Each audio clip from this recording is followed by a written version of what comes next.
big infrastructures are not just the ultimate. It's really the lives that you've changed and not just the numbers of structures that you have built.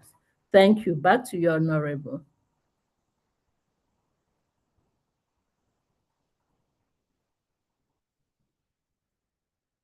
I hope she's not having network challenges. Kemi, can you confirm what's going on?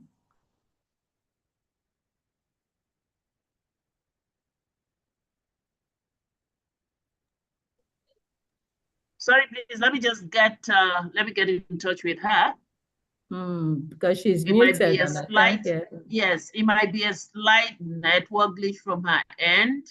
Let me get in touch with her. Okay. Okay. While we wait for her to continue, there are some summaries in the chat box. I don't know if we have people that have questions, reactions. I think I muted myself. I didn't know that I was muted. I'm so sorry about that. I muted myself, not knowing that I was muted. And I was actually talking. I said that is quite touching, and it can be. It is what you really love that is actually moving you this far, and we are seeing it in everything that you also put up to do. We're always seeing it there. Still talking about support system. What role was what role has your husband played in making this career possible? Practical example that we want to learn with, not emotional. Was there a moment your husband had to sacrifice something of his own, his plan, comfort, or convenience for your career to move forward? What was it like for both of you? Well, my husband supported my career even before we got married. It was a conversation that we had, and he has actively supported me to keep building my career. I remember when I had a second set of twins, and I got the opportunity to go to the University of Washington for a fellowship program.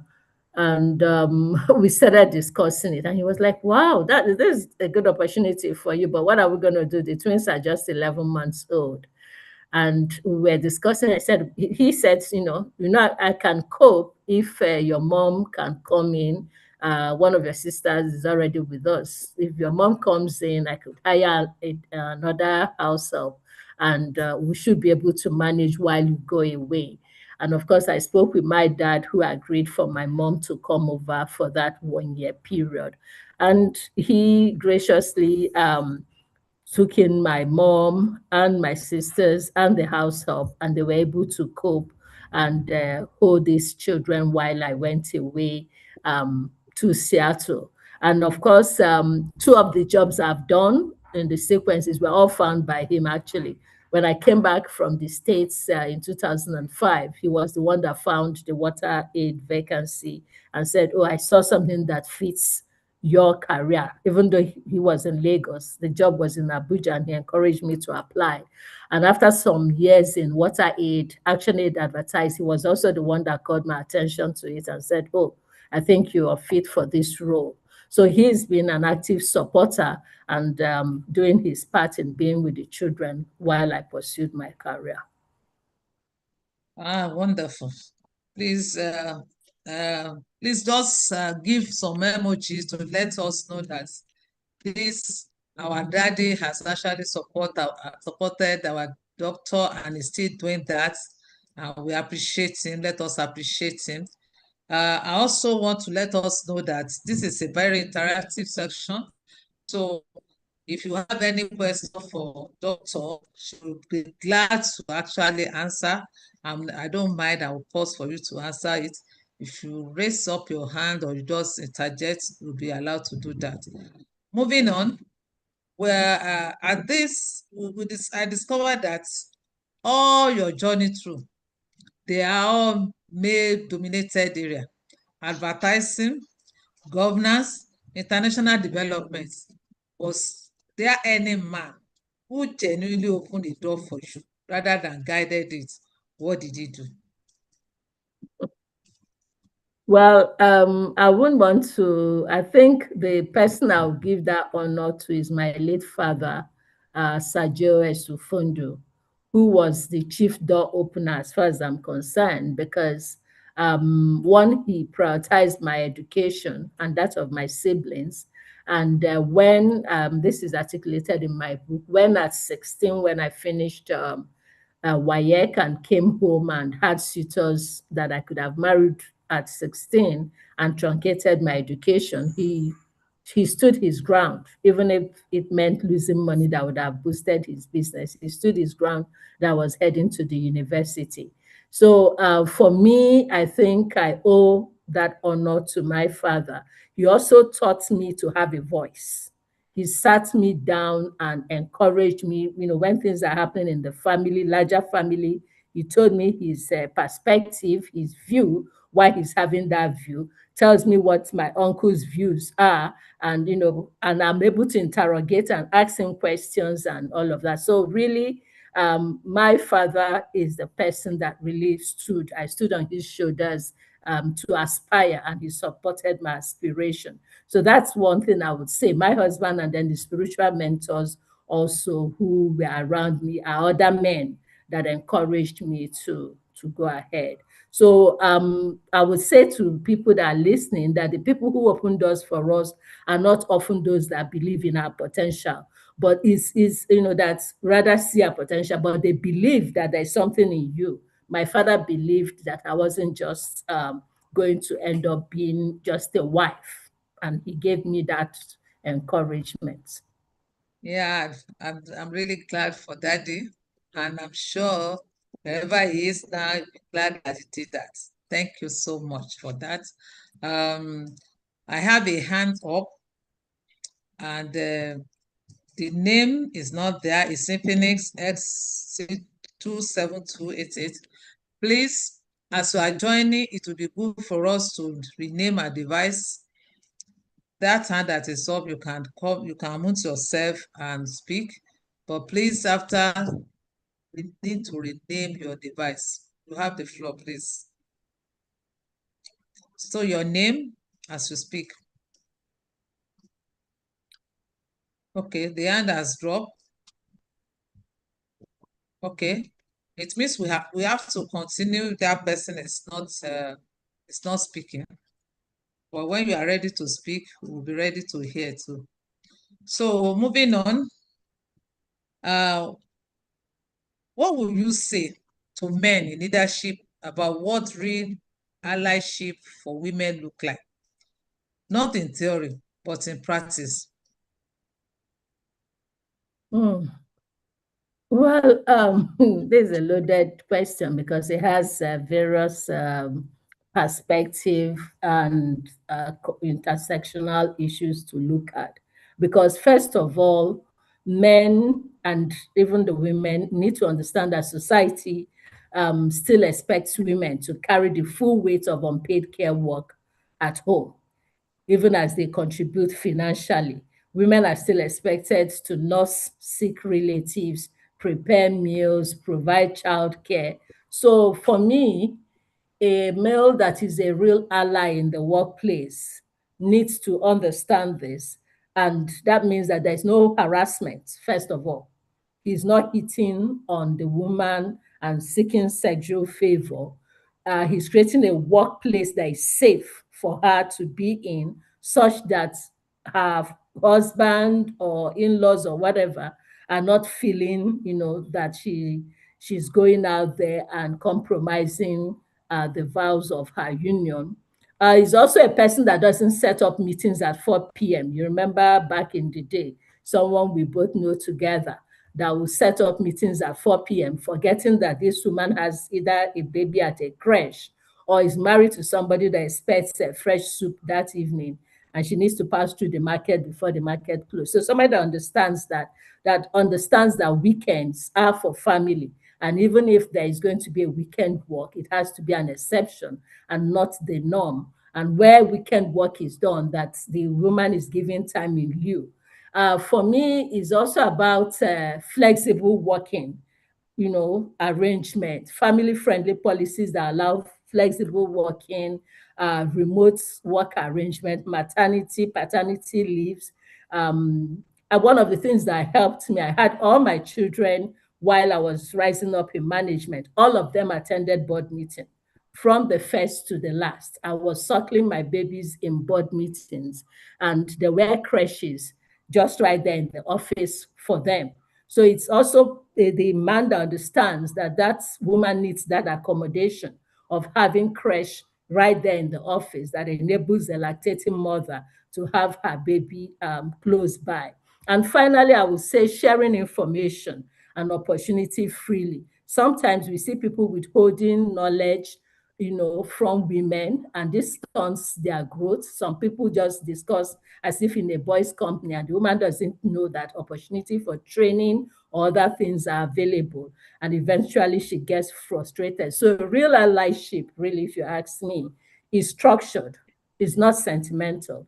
It shows up in meeting times, in travel policies, and who gets opportunities as well. So if men are going to be allied, they need to understand what women need to make their work safe, and allows them to juggle that with the other roles that they carry in society. Thank you. Thank you so much, my accountability partner. It's actually, the story is, really very touching. And for men, there are a couple of them in the house tonight. I know that when they support a woman like that, they are able to get a good output. Thank you so much. If you are joining us for the first time, this is Boom Our Voice Network. It's a network dedicated to amplifying women's voices, empowering young leaders to lead with courage and conviction, and transforming nations. And with us tonight is Dr. Ifoma Shaswomba. I'm sure that maybe I'm not pronouncing that name very well, but we have an intellectual woman, a woman of so much many diversity, a woman that have ventured into so many fields that actually she has been able to connect them with us tonight. But if you look at those fields, you will be saying that they are not connected. But somehow along the line, has connected all. It's about empowering, about voices. It's about talking and being in space for people for development. Looking back, will you say your support system was something that you are giving, or you worked seriously for it, or something had to do to build and fight for it? I think that's has been answered. I think that has been answered because we have seen that people that are your support system, they are willing, they really, they were there. It's not that it's not a matter of, oh, you have to do it for me. There are things that they actually did voluntarily. So moving on. Well, Bumi, let me just say a tribute to my late mother as well. I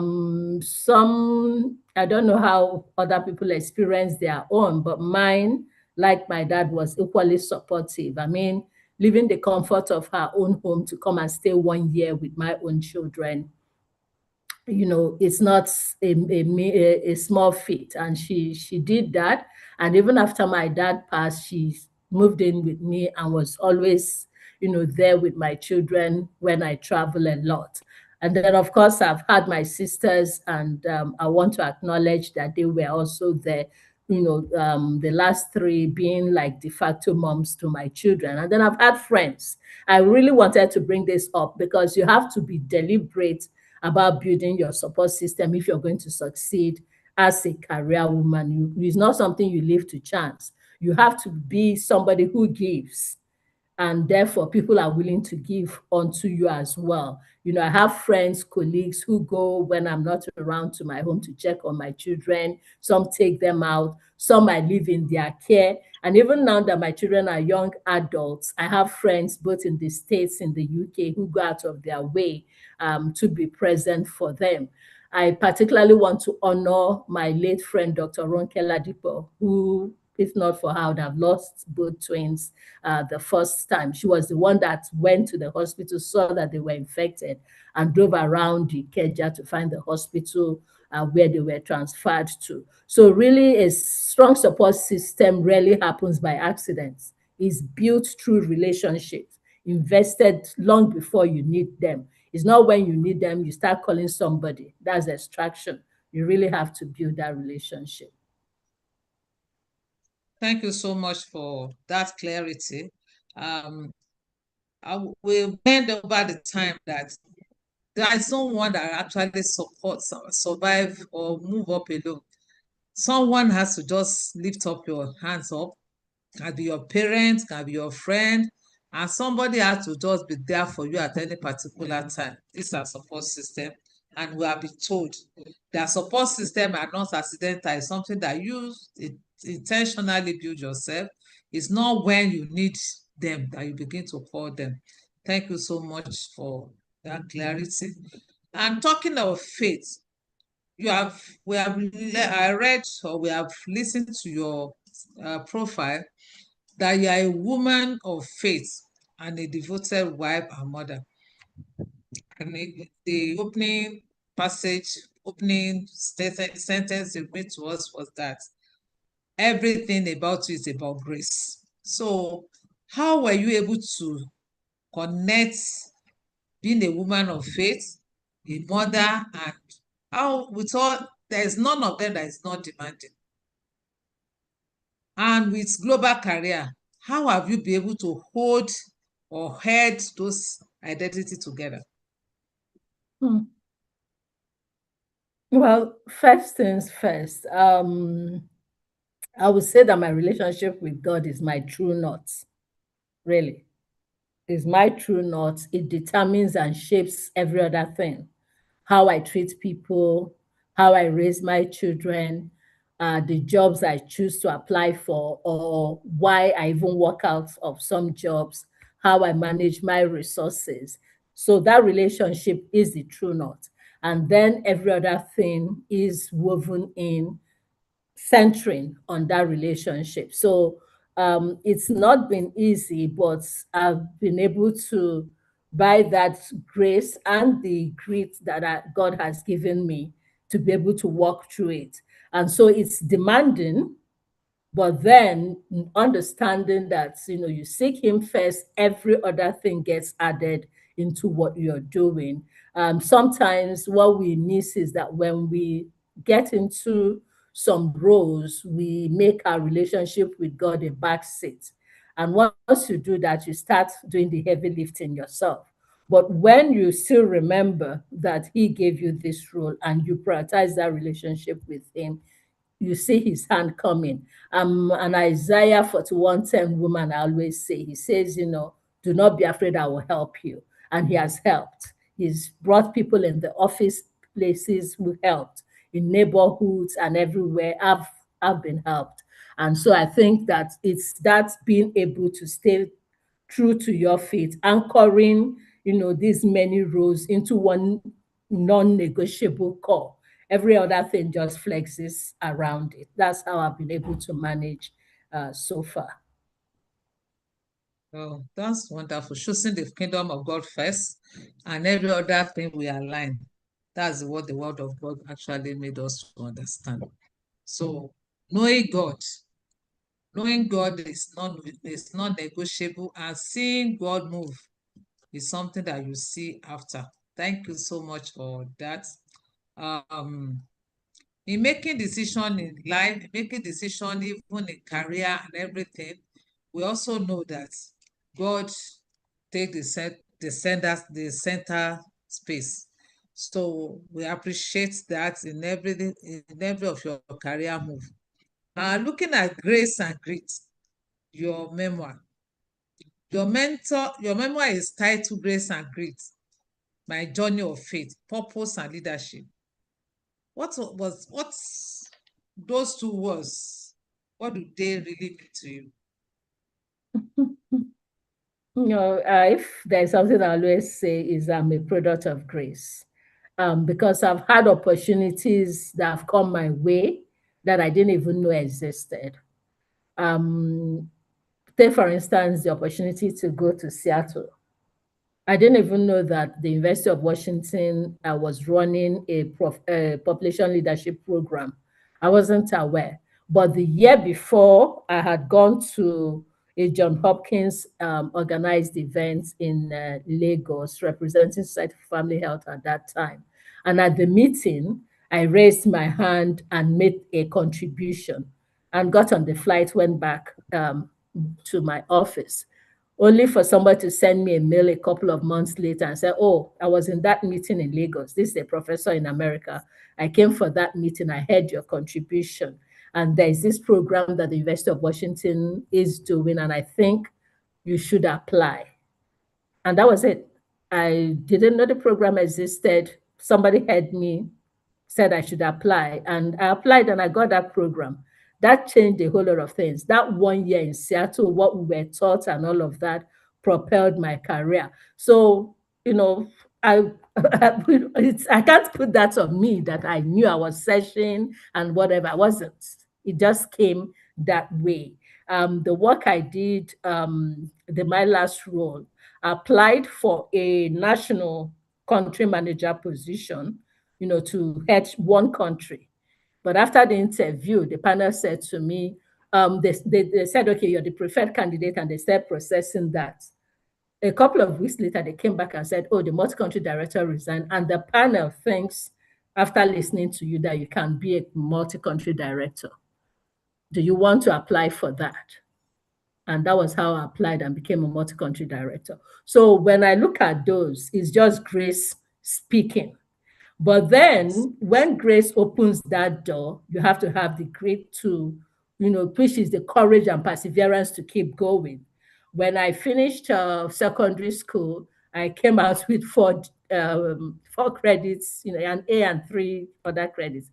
And that wasn't sufficient to get me into the university. I did GCE the following year, repeated the results, but I had to go back, re-register for WAEC, and now came out with my degree and all of that. My PhD, I started in 97, but got married soon after, dropped that because children, work and everything. But I still went back and re-enrolled in 2000 and 2020 and finished in 2023. So it's the grace on one side, but there's also the grit to keep going, even when you hit obstacles, to just keep determined to keep going. And so that's just my life. Grace opens the door that you didn't know exist, but it's the grit is what gets you through the hard and slow ones and keeps you going.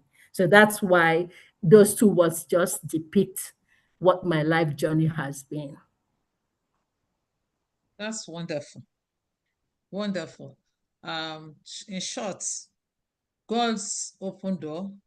If you are not able to enter into door, it's not God's problem.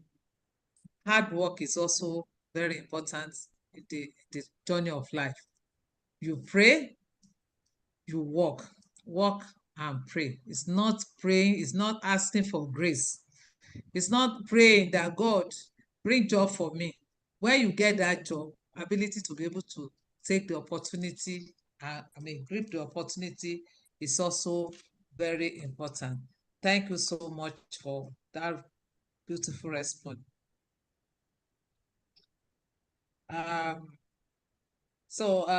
Talking about legacy and voice. I don't know if there's any question in the chat room, or is there anyone that wants to ask question? Dr. Kevin, please, can you help us check if there's any question in the chat room, or okay, yes, anyone? There's a question. There's a question from Okore Chinyere. Is that my friend? Okay. Yes. Chini, are you the one? Okay. She can't unmute. Okay. She can't unmute. So thank you, Dr. Ife. I'm reading it out now. Thank you, Dr. Ife, for your responses to the questions by Honorable Bumi. I want to know if at any point of your career, you sort of quitting due to the time spent outside your home because of the requirement of your job. what will you advise the young moms who are also career conscious in balancing both? How were you able to practice the work-life balance with demanding responsibilities from the office and family? I am unable to unmute my microphone. This is from Chinyere Okorie. Well, so You're she muted. has multiple questions folded into one there. One thing about building a career in such a way that it doesn't hurt your home is that is a conversation that you need to have with your partner from the onset. It's not something that you stumble into later. You really need to have that conversation before both of you go. You know, the Bible says that two cannot work together unless they agree. If you people are not agreed on the fact that you have a career, you're going to struggle because the person will not be able to manage it when the career demands begin to come. So that's the first thing. The other is to work with your partner in such a way that issues around unpaid care work, that's what normally brings the challenge. Society, for whatever reason, still expects the woman to handle the bulk of the unpaid care work. But if you and your partner have had that conversation before you even started, he is going to be able to understand the need to get paid help, you know, in to help, or from his siblings or your siblings to be part of your support system to help with that. Because that's where the issue normally comes. Oh, who I came back, my food is not ready. Oh, the house is dirty, and all of those kind of stuff. But if you're able to either get paid help to take care of all of those things, it minimizes that. And if the person can also, because there's nothing that says only a woman should cook, you know, men cook, and when they cook, they actually price it very high. They are called chef. They also do laundry, and when they do laundry, they are dry cleaners. So all of these things that women are left doing at home, men do it for money. And so that means that there is no biological thing that says a man can't cook or can't clean or wash clothes or anything.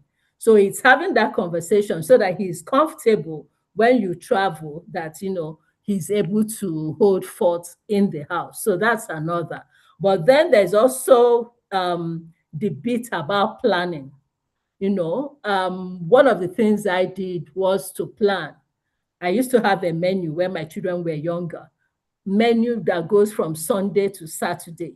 What's for breakfast? What's for lunch? What's for dinner? What's going into the lunch pack for the children? So all of these things are planned such that weekends I do heavy cooking to make sure that all I prep for all of those things for the week so that I don't come back from work at 6 or 7 p.m. and I'm sweating over a hot stove trying to start everything from scratch. You prep, you know, you prep the things, make the stews, the soups and all of that. So you're just doing light cooking in the evening. So you need to plan those wardrobes, what children wear Monday to Friday.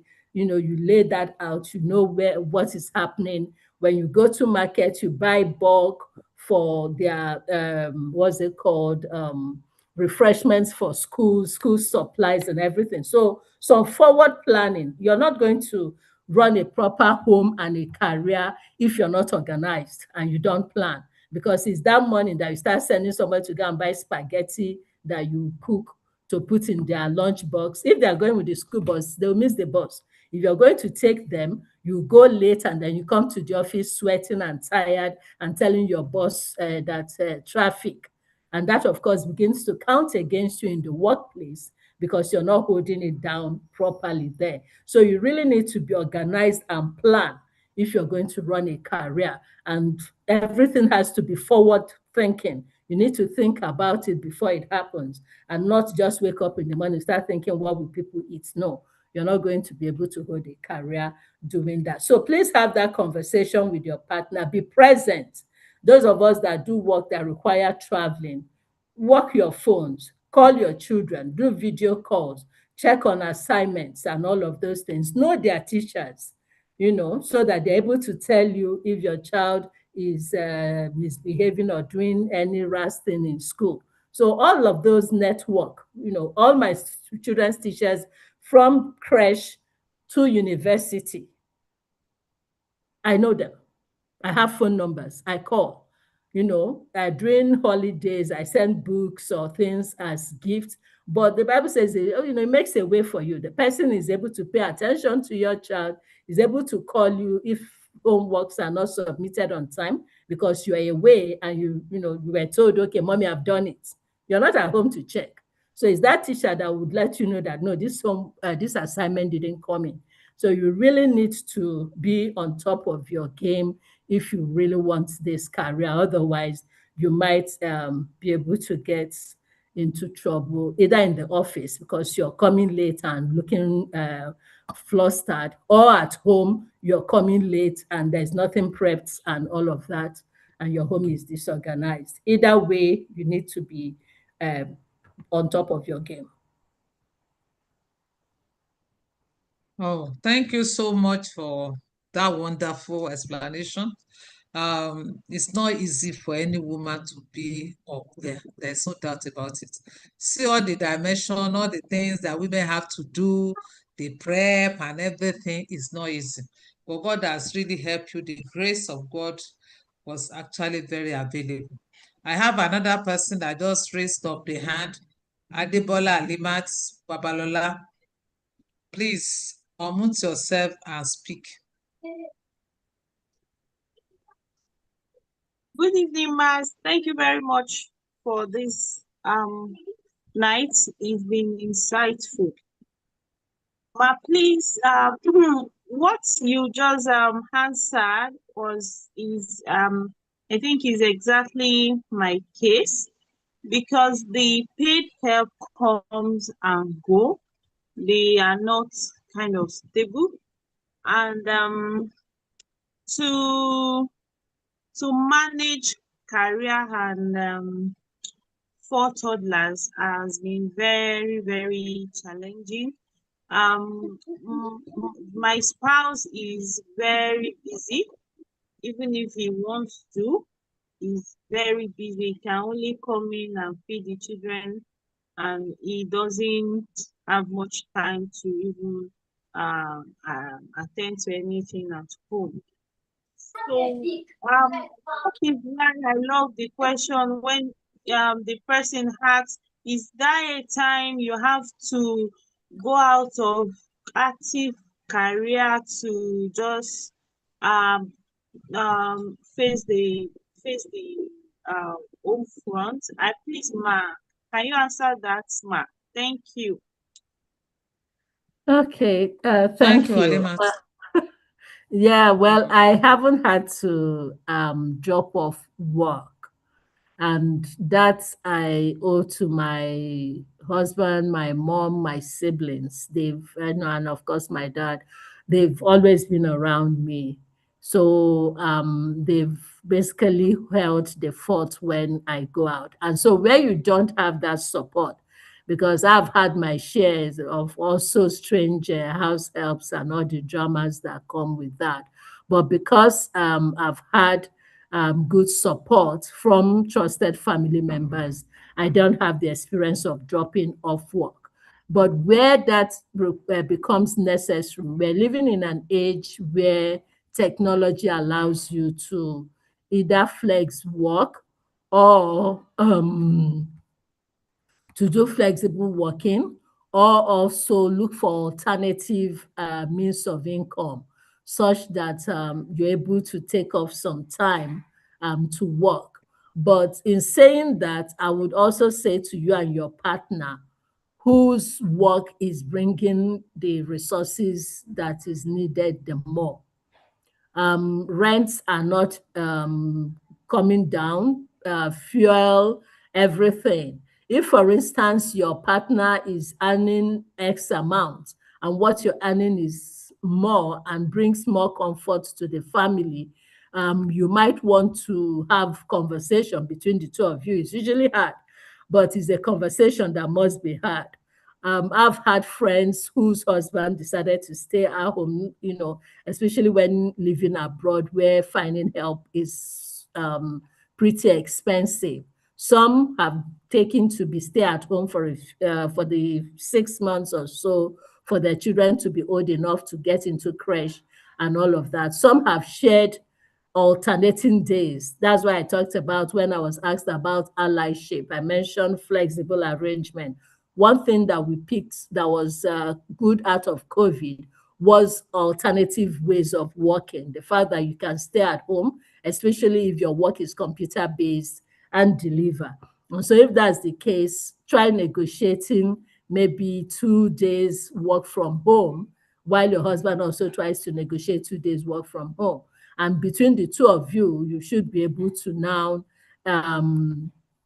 be able to cover the week with this person staying at home and supervising the help and working from home, and the other time, the other person.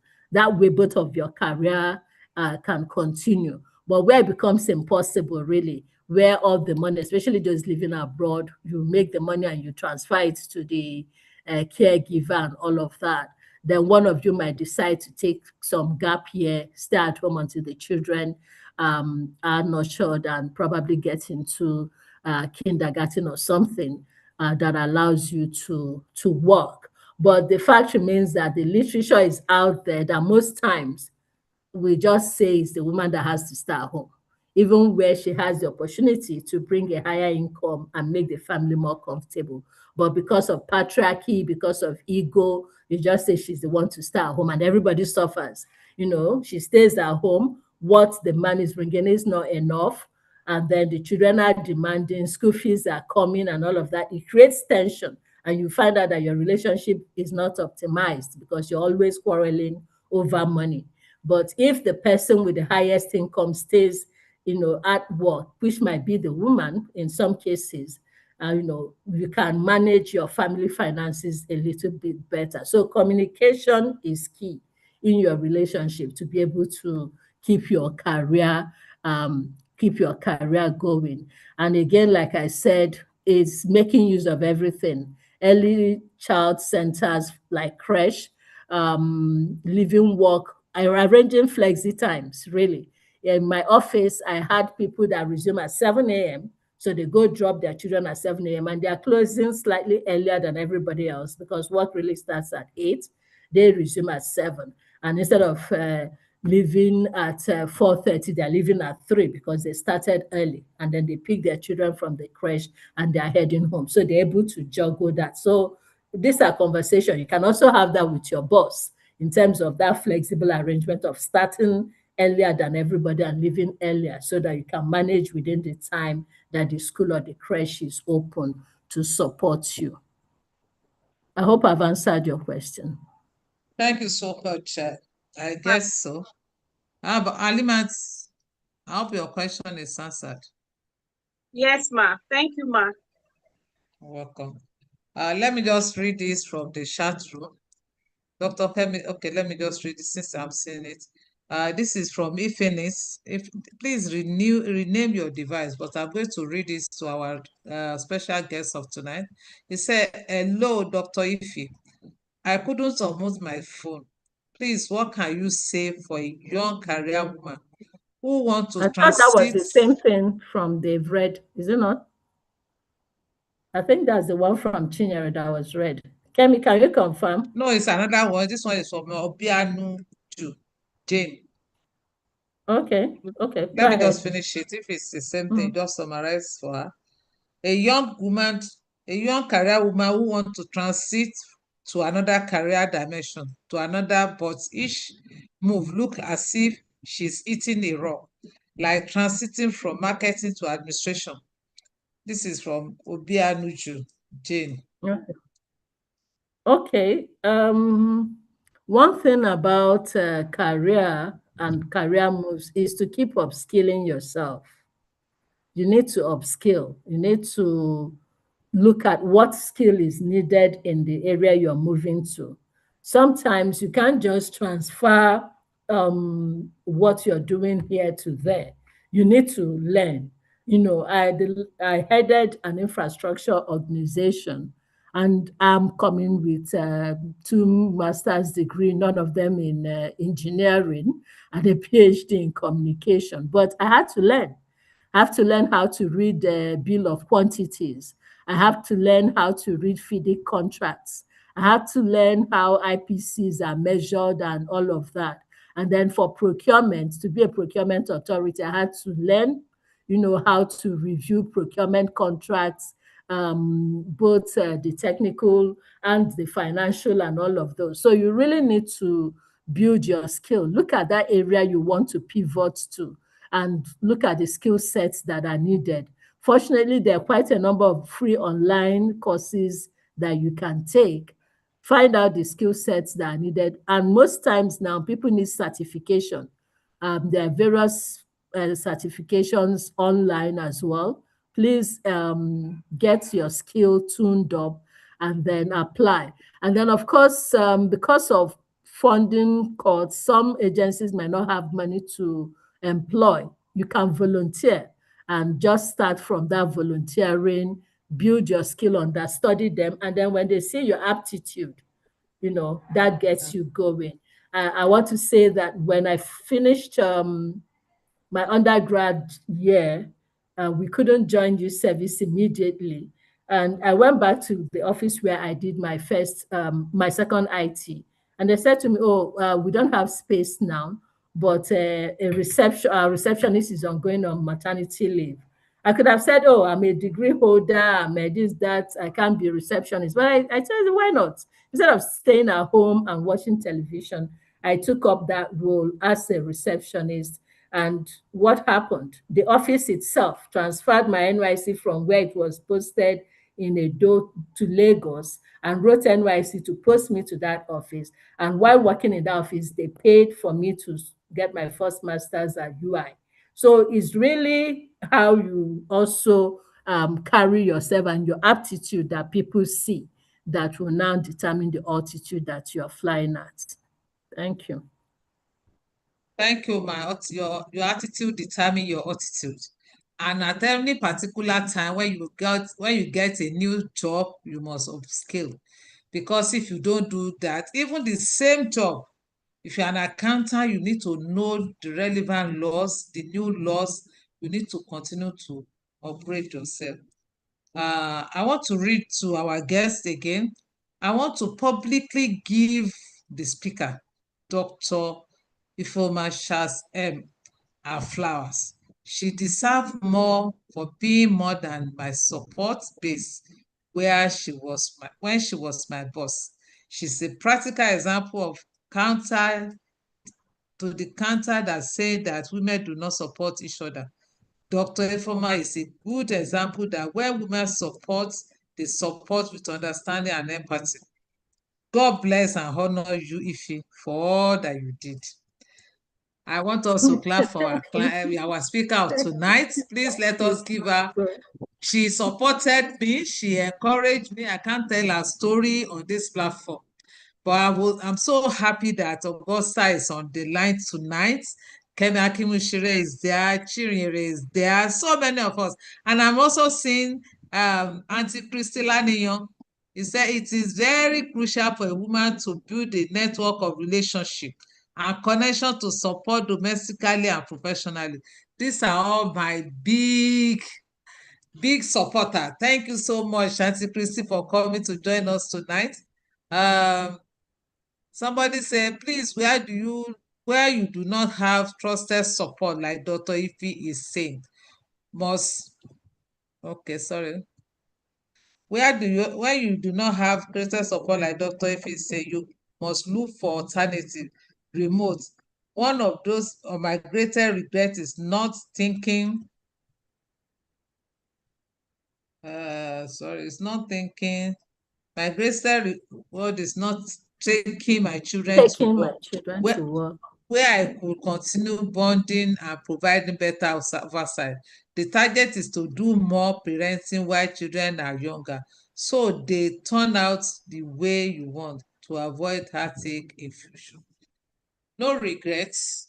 Whatever, I don't know, maybe our clients our special guests want to also add to it. There's no regret. Whatever you choose to, whatever method you want to use is what, is what that was always be the advantage. All we are saying is there are some things that women can actually put in place to help you. There are some things that you can actually do for you to be able to combine everything together, because as your children are growing, I always say, if our children are growing, somehow, when your children are grown, most of us are our children are not at home. Now, if you don't have something that you are doing, it can be very, very, boredom will come and something like that. So, I don't know whether, doctor, if you want to say something about, so that's our sister. Yeah, well, I think what she was basically saying is that she didn't think of keeping her children close by her when her career, when they were much younger. So it's important, really. Those are the formative years for the children. And so, where you can't find trusted support like I had, that's where I was saying that between you and your partner, you have to decide who stays home and help with them. It's important. Those formative years are important, that someone is there with them, providing that nurturing. And like I said, with the things that are happening now, technology and all of that, you can flexi work from home for some time to be able to provide that care. Remote working is also happening now. You might just pivot from what is maybe you were doing accountancy and maybe they require you in the office all the time. You can pivot to a job that is more administration and all of that, auditing, so that you're able to do that remotely from your home and you're present there for your children. What I'm basically saying is that we shouldn't always just make that conclusion that is the woman that must be the one shelving their careers, because they're already suffering a lot.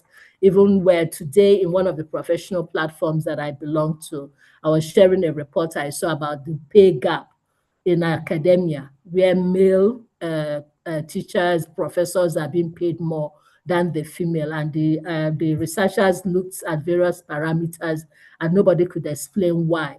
So you're already dealing with that. By the time you go on mat leave, the male colleagues are already advancing their career. So really taking more years off means that you would always be lagging behind. So again, try to see how it works. But where you don't have trusted help, that might be some of the sacrifices you need to make to stay until the children pass their formative years, and then you can pursue your career at full throttle. Thank you so much. Our time is fast spent, but I also still want you to talk a little about legacy. Woman Voice Network is a platform dedicated to amplifying voices and empowering young leaders to speak and write with conviction. And we believe that every woman carries a story, a strength, and a voice that the whole world needs to hear. Before you tell us the story, your particular story that you want to, a lot of stories have been told. That what is your story? What the story that you have told us all? What is it trying to tell? What is it trying to tell the world? But I want us to combine that with this your new consultancy. What are you building in this season that you have not built for all this situation that you have passed through? Hmm. Well, the work, I've learned so much actually.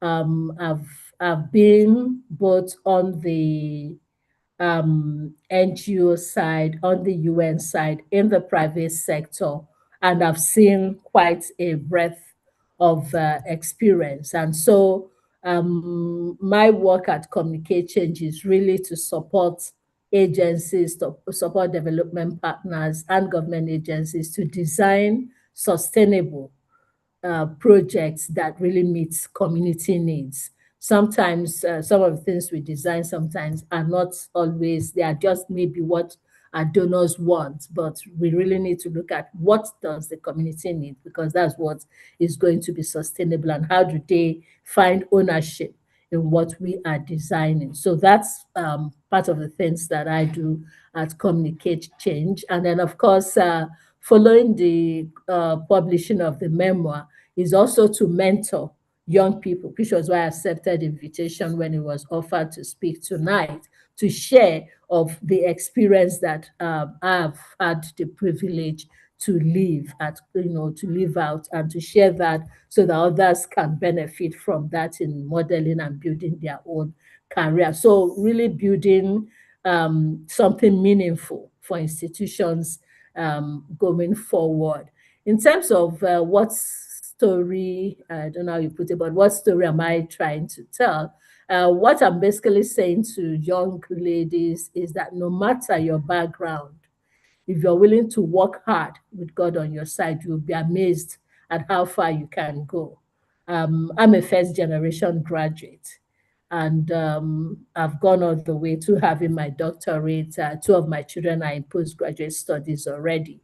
So you can basically lift your family, lift yourself beyond your starting point.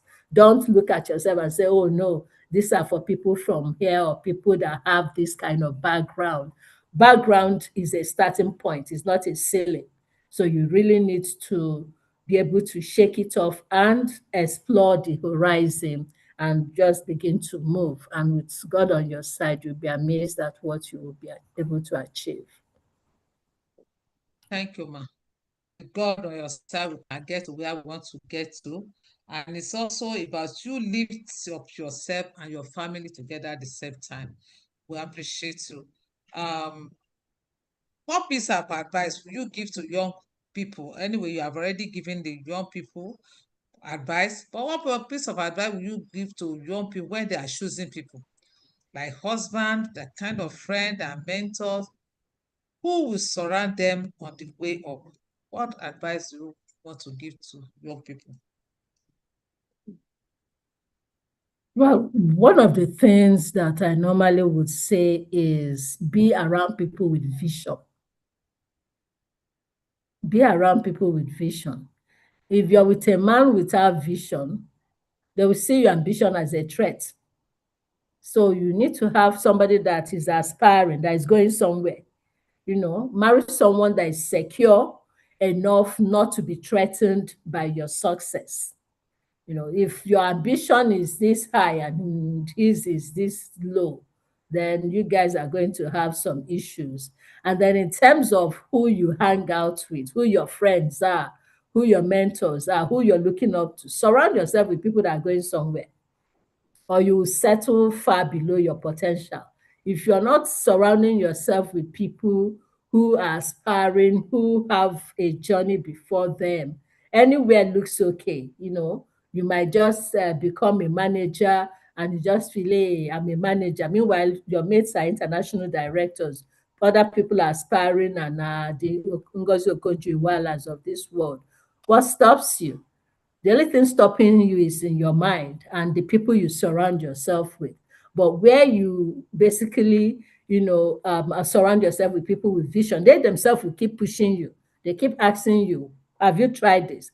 Why not try this? And you keep going up. So that's what I do. I surround myself with people who have ambition, who are going somewhere. And that way I've been able to be lifted by God's grace beyond what I do. So choose authentic mentors, really, not people that tell you to do something and in their lives they are not doing it. The person has to be authentic. You need to see that this person is living out what they are asking you to do. People with integrity and people that are honest about the challenges. Some people will gloss over their challenges and make it look as if life is so good. No, that we had challenges. I had children who had early onset of asthma. Sometimes I'll come back from work back in the day, and as I'm packing the house up for my side, I say, "Oh, mommy, the child is breathing, is hyperventilating." That's how we end up at hospital for the next 2 days. I have to carry laptop and sit by hospital bed, checking drips and working with a dongle, which we were using then to get internet to connect to my office to work. It wasn't easy. So don't let anybody tell you that it's easy. It's a lot of hard work. But, so make sure that you're choosing people around you deliberately and choose your goals. People that will either raise your ceiling or become it if you're not careful. So be careful on who you choose. Thank you so much, ma. It is good for you to choose right, be in the company of people that knows where they are going and that have vision. If you are with people that don't have where they are going, I always say that everywhere that people around them are going is their way. Oh, I'm going somewhere, let me escort you there. Don't follow people that are like that. We have been encouraged tonight that we should follow people that have vision. And I can tell you tonight that Dr. Ife is one person that has vision. And so many of us on the platform tonight can bear witness that at one point in time, we have seen her as a good mentor, and she continues to navigate. We believe that it's still moving high. People like us are still following. I have this comment from Regina. I said, Dr. Ifoma, thank you immensely for letting us understand the importance of balancing our career and family, and also encouraging women to develop themselves. A lot of women, they just sang it on, I need to take care of my family, my children. At the end of the day, they become liability even to their husband. We have been encouraged tonight that we can actually manage everything together with hard work. Make sure you are determined to just do the right thing and do them right. Thank you so much, ma. And in closing, what is a piece of advice you have for young people who are choosing? Okay, if you could speak directly to the young woman you were in 1993, starting out of Sunrise, DBM and B, what will you tell her? If you have seen yourself now, if you are at that time, if you act like this and you know that time, what will you tell yourself? Well, in the book Grace and Grace, there is a letter, at the back of it to my young self. So please, everybody on this call, if you've not ordered yours, it's on Amazon. Look Yes, for I it will want to. and order the book. But in summary, I would say that growth is not linear. I also mentioned it. You don't just say, I'm growing. I mean, I started in advertising, moved to public health, to water and sanitation, to multiple sectors in action aid, and then to infrastructure and all of that. So growth is not linear. You might have to go sideways, go horizontal, vertical to go. And one of the things I would have said to my younger self is that everyone, you would outgrow people, you outgrow roles, and even versions of yourself that once felt permanent. You will outgrow all of those. Well, anybody that told me that I'll be heading engineers, and not just engineers or Nigeria, British trained Oyibo engineers, and discussing how bill of quantities, how The quantity, hospitals, roads will be built, and all of that. procurement. Procurement, large scale procurement in millions of USD and all of that. It's something that you just tell yourself, I can do all things through Christ that strengthens me, and you just keep going. So outgrowing people and roles isn't betrayal, it's growth doing its job. So you really need to basically be prepared to grow and know that you can be a better version of you. Thank you, ma. Let me encourage every one of us. Please get a copy of Grace and Grace. You can find it in Amazon. Unfortunately, I wanted to copy that link, but I think I can send the link to, we can put it on our YouTube page so that you see it there. Please visit our YouTube, like, comment, and also encourage us to be able to do more. And in closing, I don't know if there's any person with a question. If there's no question, we are closing now. And in closing, I want to ask, what's my accountability partner want to tell us on Boma Voice and people like us on this space? Thank you. Oh, well, I want to first say thank you to everyone that spent their evening with us. We do not take for granted that you've come back from work and decided to join, especially those joining from Nigeria and those that are joining. I saw Auntie Regina Zoma joining from the United States. So it's a privilege to have your audience this evening. Thank you so much for joining the conversation. But, what I say to everyone, do not allow anything to stop you. Just keep improving yourself. Know that you will be better than the person you were yesterday, and keep working at it. And where you run into a door that closes, don't beat yourself up. I've had, and I think I didn't bring this out, but I've had situations where I applied for jobs and I get to the final stage. And then after the last, just myself and one person, and then they will now say, oh, we decided to give it to this person. And I feel so down. And normally when I do that, the Lord will just say, but you asked me to choose. And I say, yeah, but I wanted another job. I'm bored. I'm tired of this job. I was wanting that one. And he says, no. Yeah, just give it a few months. He gives me something that is far better than what it was I was struggling to get. So really, again, I'll come back to that relationship with him that allows him to choose what is best for you. And when he's choosing, to be humble enough to allow him choose. When he says no, cry if you want to. I've had my shares of doing that. But affirm the fact that you believe him, that he knows the way. And I can tell you that that has been my experience. Each time that door closes and I'm not able to go through, he opens something that, whoa, I say to myself, really, how did I land here? And so I would encourage everyone, make that relationship with him a priority, because that's what has really propelled me this far. Thank you very much for coming. Thank you so much. I actually learned so much tonight, so many things tonight that I couldn't have learned if I had just called you alone and just visit you and come and say, okay, let me learn. But because you have poured out yourself tonight to learn a lot, I learned, and I know that the young people that are on the platform tonight will have learned a lot, especially learning that growth is not linear. And I can attest to that, that growth, you can come out as a graduate of accountancy and there is no work for accountancy. Which other work can you do?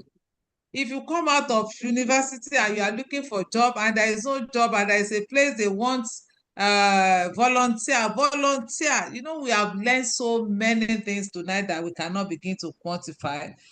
We have learned about the fact that when you want support, it's not you don't it's not I just want people, you will build support. And tonight I can't just be mentioning a lot of things, but one thing that is key about the discussion tonight is that the God at the center point.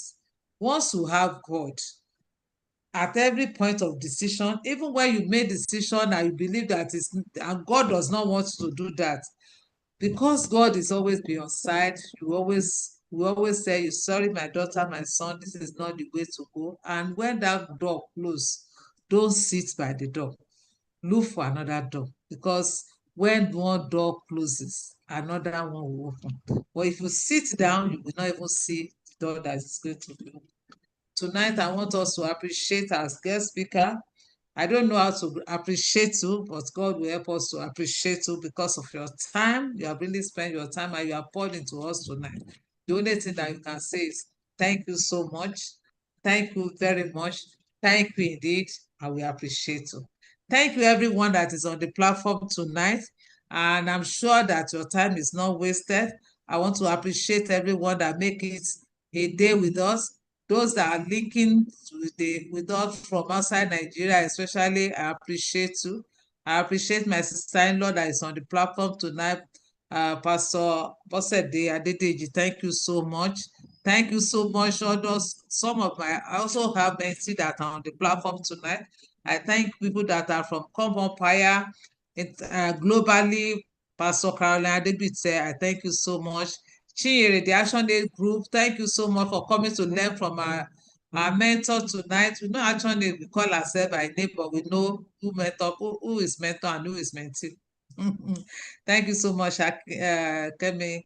Thank you so much, Ibitade, our guest. and Abiodun, everyone that have been able to make it tonight. Thank you so much. Boss, great. Thank you so much. We thank you. Then Dr. Pastor Christy Banako Mokaya, thank you. Thank you, Pastor Folari Shadeus, my friend. Thank you so much. Ifoma Afemefua. Oh, is that our own Ifoma too? Thank you so much, Jane Francis Olaleye. Thank you so much, Judy. Thank you, everyone that have made it to join us tonight.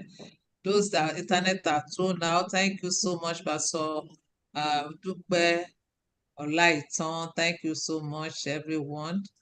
If I'm not able to mention your name, it's not that you are not important. It's just that time. Obi Upela. Then thank you so much. Thank you so much, everyone. Appreciate you. Please visit Boomer Voice Network on YouTube. We have sent the YouTube link. Visit us on Facebook. We are just starting. We need your encouragement, and God will encourage every one of you. Where you also, have your vision, people will also support you. Thank you so much, everyone, for coming. To our guest speaker, thank you so much, man. God bless you. Appreciate you greatly. Thank you so God much. bless you. Amen. Thank you so much. I see a lot of my friends and family on the call. And also you to so- let everybody know that my name is Right Honorable Olubunmi Adelugba. If you remove the right from me, then it's not a speaker. Thank you so Okay. much. Yes. I appreciate right. every one of you. We thank God for Almighty. It's been night of continuous learning. Thank you so much, ma. Well done, ma. Very impactful, greater heights, ma. Thank you. It's Thank refreshing, ma. All the best. Please share the link. Okay. The link is Boomer Voice. Just press Boomer Voice in YouTube. It will come out. Boomer Voice Network. And on Facebook is also Boomer Voice Network. Join us. This will also be shared on Facebook. It's actually live on Facebook as we speak. And if you find that it's live on YouTube. Thank you so much for everything. Just visit our YouTube channel, like, comment, share. Thank you so much. God bless you. All right. Thank you. Good night, everyone. Good Thanks night, so much for everyone. joining. Bye. Thank you so much. Bye. Thank you. Good night, Bye. madam. Well done. Bye. Good night, Good ma. night. Thank Thank you. you. Good night, everyone. Bye. Thank you. Thank you. Thank Bye. you. Bye. Bye, everyone. Thank you so much. Bye. I Love Good appreciate you. night. you. Have a lovely evening. Thank you so much. I appreciate every one of you. So all the best to Sister B. Ẹ kú iṣẹ́ o. It's well with Thank you. you. You are able to join eventually. Yeah, I did. Thank you, ma. Bye. Thank God. Bye.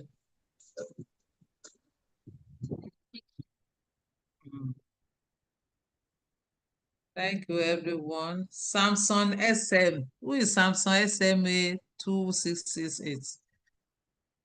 Thank you so much. If you can speak, I would like to acknowledge you.